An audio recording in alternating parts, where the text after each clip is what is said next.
Porque lá que surgiu, né? Foi o Uhum. Ministério Público lá de Goiás que puxou o fio da meada aí. Se bem que não, porque a gente estava conversando recentemente aqui, o Datena, no Manhã Bandeirantes, foi essa semana, acho que foi essa semana, conversou com o presidente do Tribunal de Justiça Desportiva aqui de São Paulo, Antônio Deolim.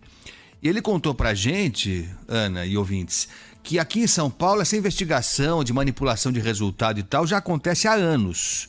Há anos. Eu nem sabia disso e até estranhei isso não ter ganhado noticiário, porque, enfim, talvez tivéssemos nós informações antecipadas do que estava acontecendo aqui em São Paulo, teria se evitado esse escândalo maior que agora parece que se disseminou pelo Brasil inteiro.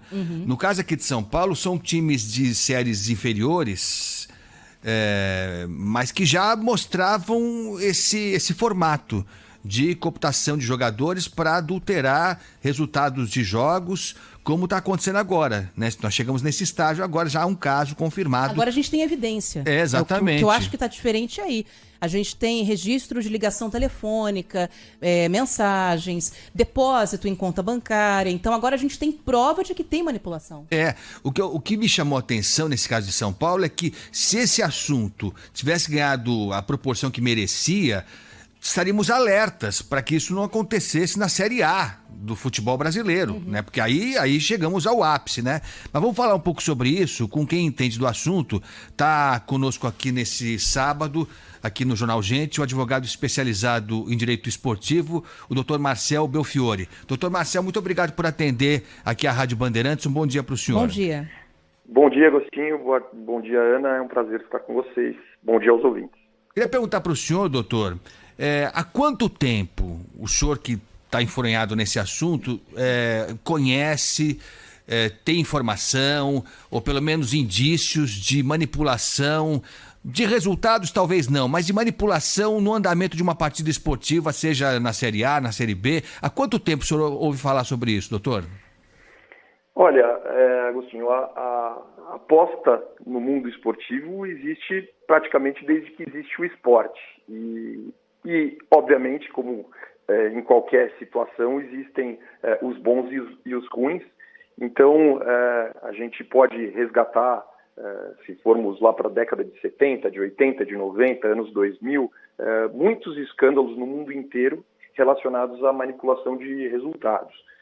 O que está acontecendo, e talvez isso agora ganhando uma amplitude muito maior, ele decorre muito do fenômeno da internet. Você tem hoje facilidade imensa de realizar apostas esportivas, né? Num clique você consegue depositar dinheiro, fazer sua aposta e receber o dinheiro. Você não precisa sair de casa, você pode usar um aplicativo de celular.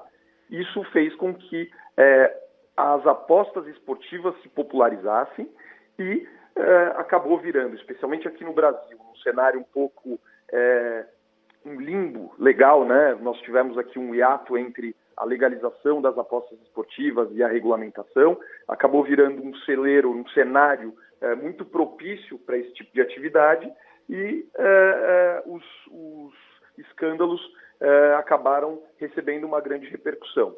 Mas se formos para 2005, por exemplo, que foi o último grande escândalo que envolvia árbitros no Campeonato Brasileiro, estavam relacionados a justamente apostas esportivas, manipulação de resultados.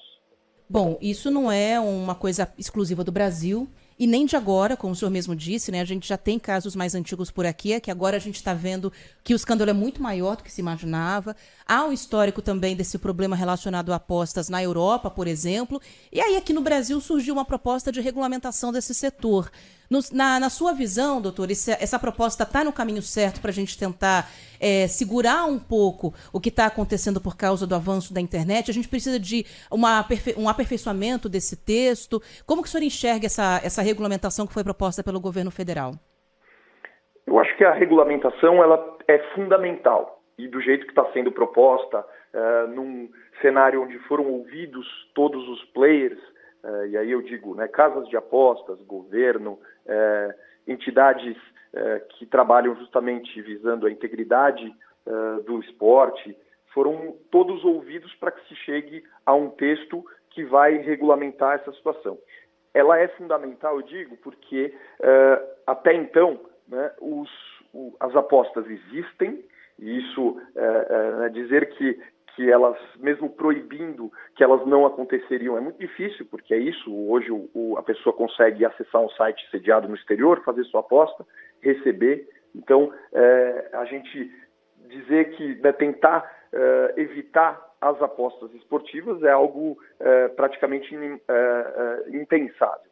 Agora, sem a regulamentação, você tem, primeiro, uma proliferação de sites de apostas sem nenhum controle, sem nenhuma fiscalização, sem limites, inclusive no que se diz respeito a fluxo financeiro, né? É uma atividade que pode estar sujeita à lavagem de dinheiro, então é preciso primeiro haver controle.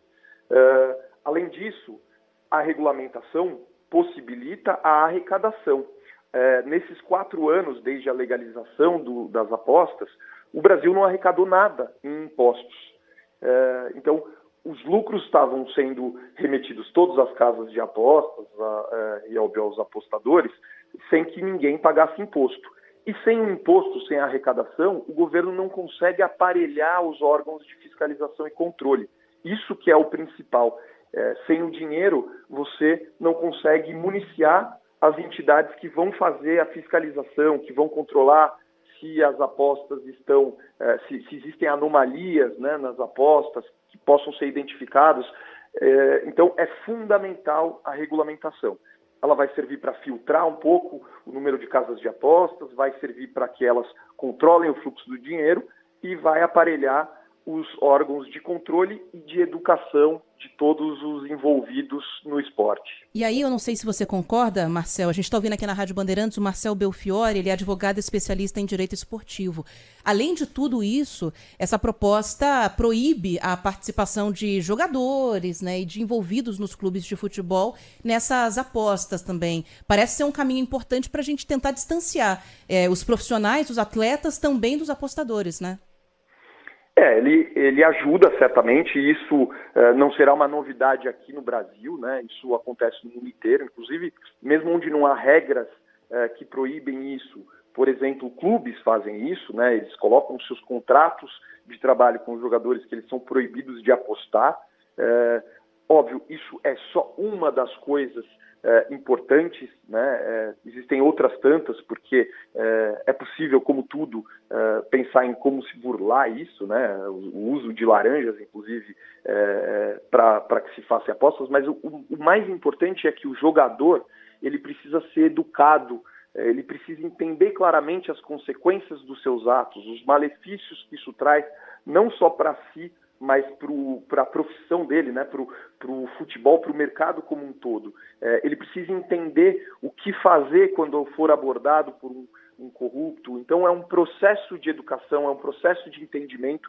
Para isso as punições precisam ser severas, a lei e a regra precisam ser cumpridas para que os jogadores entendam que um ato desse, que pode parecer bom nesse momento, recebem um bom dinheiro, mas ele pode trazer uma consequência para o resto da vida dele. Acaba a carreira, né, Agostinho? Acaba a carreira. Deveria acabar, mas o que está aparecendo é que não vão passar um pano aí, é o que está aparecendo. Alguns, né? Os que ganharam mais destaque eu já não sei. Não sei não, estão falando, tomara que não, né? E acho que esse é o ponto central. É lógico que essa regulamentação é importante, porque não é possível que tanto dinheiro circule e o governo, que está precisando de dinheiro e que taxa tanta coisa que poderia não ser taxada, não vai taxar isso, né? Dinheiro de jogo, só estava faltando isso.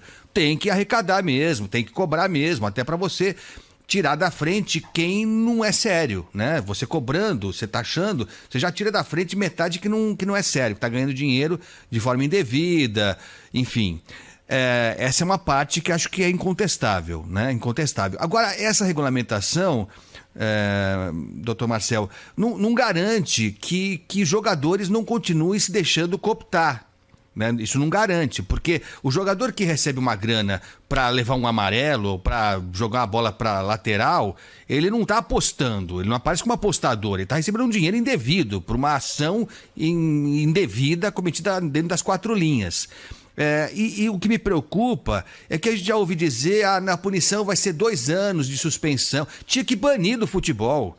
O cidadão que não honra a camisa que ele veste e despreza o princípio básico de uma partida, que é essa coisa, né, de você disputar na legalidade, defendendo as suas cores.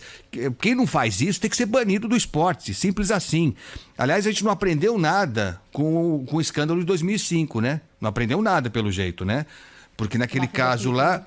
Máfia do apito, né? Aquela do Edilson Pereira de Carvalho. Ele acabou a carreira dele, mas parece que isso não foi suficiente para alertar as pessoas de que não vale a pena se meter nisso. Então, o que eu queria perguntar para o senhor, doutor Marcel, é se, para além da regulamentação, que vai taxar e tal o jogo em si, o que precisa acontecer para que jogadores percebam que não é bom negócio se meter nesse esquema criminoso?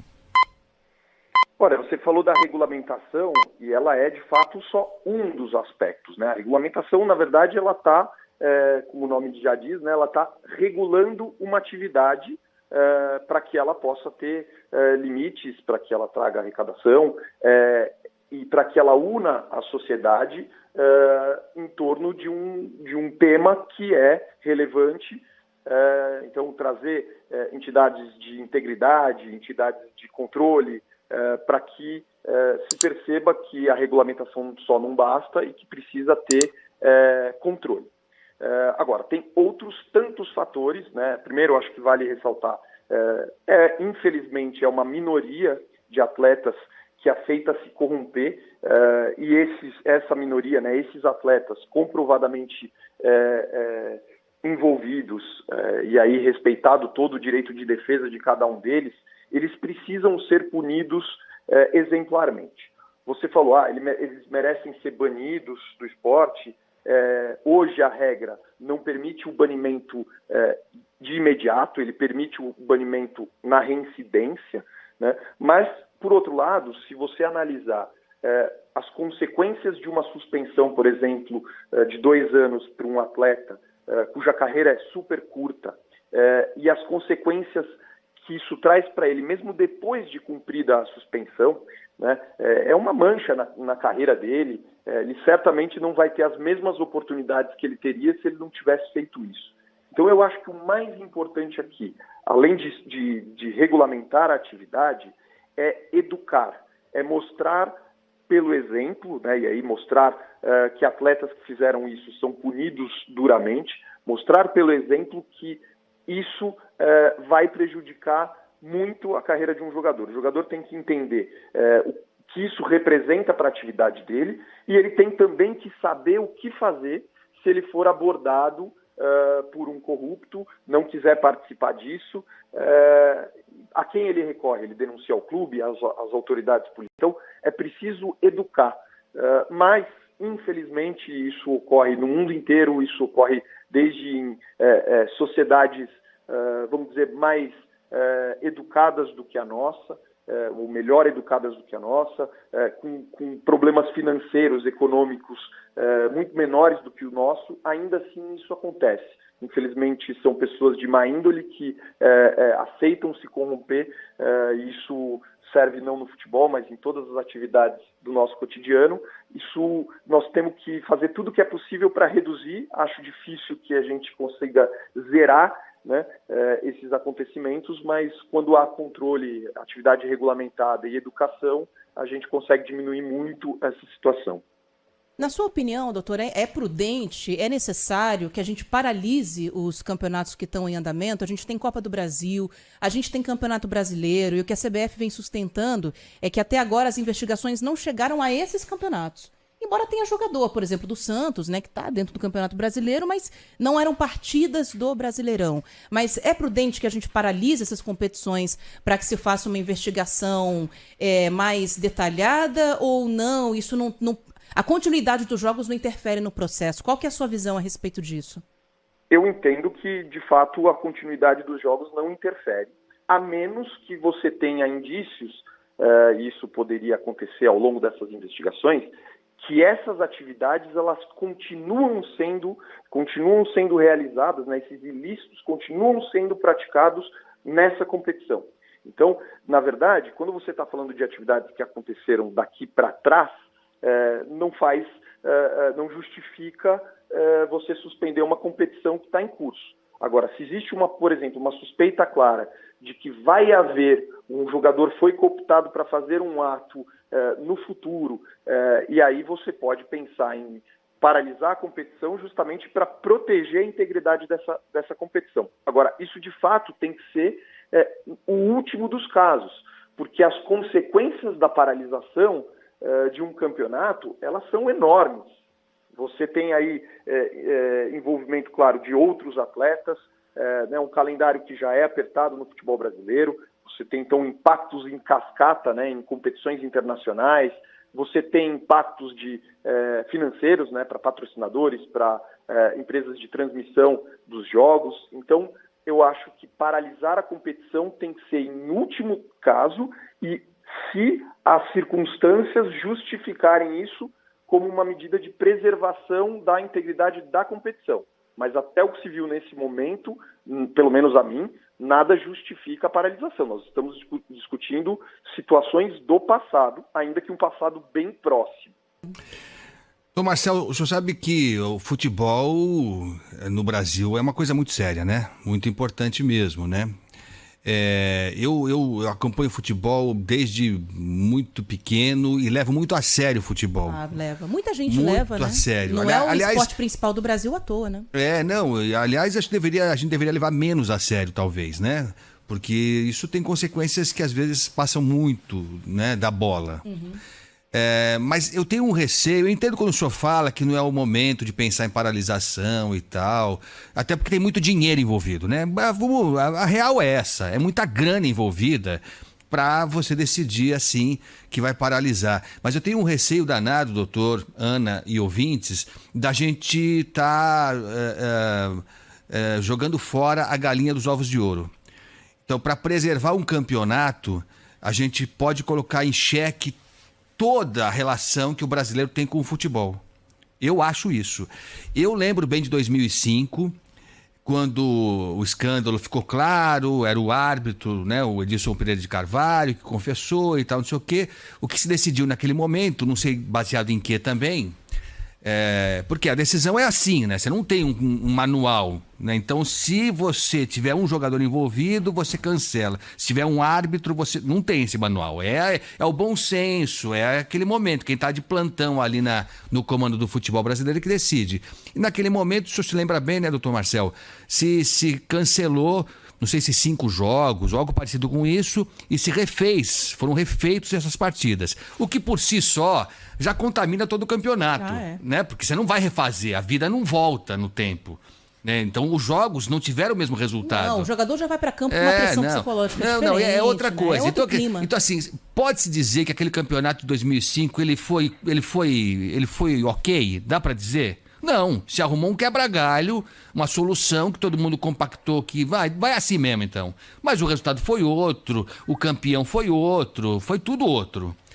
Era para fazer outra coisa? Não sei se era para fazer. Mas, de novo, doutor, eu tenho receio da gente estar querendo manter um campeonato, porque ele é muito importante, é muita gente envolvida, são empregos e tal, mas está aos poucos minando a credibilidade que o brasileiro tem numa partida de futebol. E a hora que a gente sentar na frente da televisão, ou do rádio, ou no estádio de futebol e achar que aquilo lá não é para valer, que a disputa não é para valer, aí é o fim dos tempos, viu, doutor? Eu concordo plenamente. Eu acho que todo esse escândalo que está acontecendo elimina a credibilidade do produto como um todo. Isso não é novidade no Brasil, né? Isso aconteceu no começo dos anos 2000 na Itália, né? Um grande escândalo que acabou levando ao rebaixamento da Juventus, né? O Milan perdendo muitos pontos também. Quer dizer, você teve um escândalo grande e isso certamente afetou e talvez tenha trazido resultados em todas as esferas para o futebol italiano, inclusive econômicas. Eu me lembro bem do escândalo de 2005, né? Ali nós não tivemos a paralisação dos jogos, né, do campeonato, mas tivemos o cancelamento, acho que foram 10 ou 11 jogos, né? Mas ali o que se buscava era justamente se você tinha alguém, um árbitro, né, que estava influenciando o resultado das partidas. Não existia muito claro, né? Era muito difícil você entender em qual dos jogos que ele apitou ele conseguiu influenciar, o quanto de fato aquilo representou para o resultado final do jogo, né? A influência dele. e foi decidido, sem que houvesse a paralisação do campeonato, pelo cancelamento daqueles jogos e a repetição deles. O que, obviamente, acabou, nós sabemos todos muito bem, impactando diretamente na classificação e na definição do título daquele campeonato. Aqui, de novo, concordo, uma situação que denigre, né, o futebol brasileiro, que mina a confiança, que afasta torcedores, que afasta patrocinadores, e que precisa ser resolvido. O Brasil precisa, de alguma forma, conseguir reverter esse quadro, mostrar que isso não vai se repetir, que está atento, que está punindo. Agora, eu repito, acho que, e aí eu não estou falando nem do ponto de vista só econômico, do ponto de vista jurídico. Para você paralisar uma competição, você tem que ter indícios claros de que essa competição ela pode estar sob influência dessa corrupção de resultados. E a paralisação ela serviria justamente para preservar a integridade da competição. Eu vou parar, eu vou punir todo mundo, ou eu vou tirar todo mundo que está influenciando o resultado, e eu só vou retomar a competição quando eu tiver claro que não há riscos para a integridade dela. Se essa evidência aparecer, eu seria o primeiro a mudar de opinião e dizer que o campeonato precisa ser paralisado. Mas, pelo que nós estamos vendo agora, não seria o caso, embora nós vamos ter uma perda muito grande, que é a perda que decorre dessa perda de confiança. O senhor é o especialista, até por isso estamos consultando o senhor, lógico, né? Então, se a lei diz isso, é isso que vai ser feito. Ou muda-se a lei, né? Ou muda-se a lei. Eu, sinceramente, como torcedor, tenho um receio muito grande. E tenho receio de que a gente acabe colocando só panos quentes e empurrando com a barriga para daqui a 5 anos voltar a ter mais um escândalo. Que não é privilégio do Brasil, o senhor falou bem, é no mundo. Uhum. Só que no mundo teve time que foi rebaixado, time grande que caiu mesmo. E parece que isso é uma punição bem pesada. No Brasil, não é no futebol, é na vida. A gente sempre tenta o caminho, pro meu gosto, né? O caminho do apaziguamento, do quebra-galho. Então, se a lei manda 2 anos de punição para um jogador de futebol, serão 2 anos.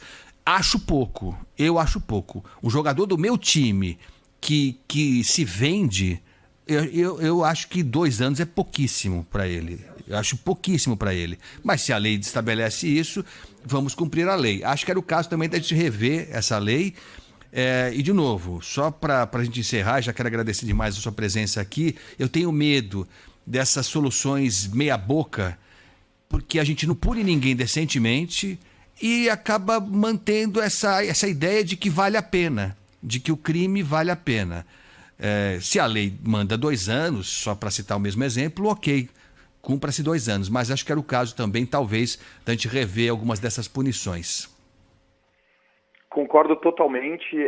O histórico, né, as leis, as regras no Brasil, elas são dinâmicas e elas são alteradas conforme situações concretas. Certamente, no mínimo, isso vai ser avaliado, vai ser debatido, né, a partir desse caso concreto, se as punições que existem hoje são suficientes para coibir, para inibir a prática reiterada desses atos. Isso serve em todas as esferas, né, para todos os aspectos da sociedade. As leis estão aí para serem mudadas também, claro, para serem cumpridas, mas para serem aprimoradas. Acho que é fundamental que se eduque pelo exemplo. E educar pelo exemplo significa punir rigorosamente aquilo que merece ser punido rigorosamente. Então, eu acho, sim, que no mínimo vai haver um debate sobre essas regras atuais. Claro, quem está sendo julgado hoje, ele precisa ser julgado com base em regras presentes e não com base em regras futuras, mas nada impede que as regras mudem e que os próximos casos, se houverem, a gente torce que não, mas que eles sejam punidos com ainda mais rigor. Bom, quero agradecer aqui ao Marcel Belfiore, que é advogado especialista em direito esportivo, discutindo com a gente aqui na Rádio Bandeirantes esses casos, né, que começaram com a investigação lá do Ministério Público de Goiás sobre envolvimento de jogadores na manipulação de jogos e resultados em apostas de jogos do futebol brasileiro. Doutor, obrigada por falar com a gente. Um bom sábado para o senhor. Eu que agradeço. Um bom fim de semana a todos. Valeu, um abração. Agora são 8h59.